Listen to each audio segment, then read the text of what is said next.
Stabilizatorimizni ulaymiz. Avtotransformator orqali uladik later bilan. Later yordamida hozir 750 watt nagruzka berdik. Duxovkani yarmini qana kuchlanishi qanchaga tushadi?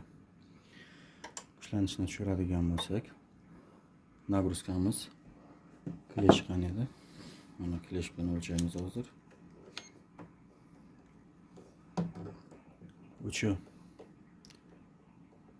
4 amper. Fanlarni qo'yib qo'yamiz. Tushiramiz kuchlanishni. 160 voltda ham bir xil ishlab turibdi nagruzkani.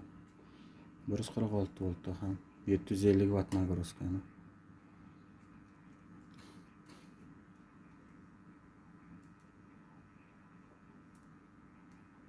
Shunda ham stabilizatorimiz o'zini yaxshi ko'rsatdi. Olishga arziydi. Shunday past kuchlanishda ham bir xil ishlab turdi. Haqiqatan ham 100 voltdan 260 voltgacha ma'qul variant ekan.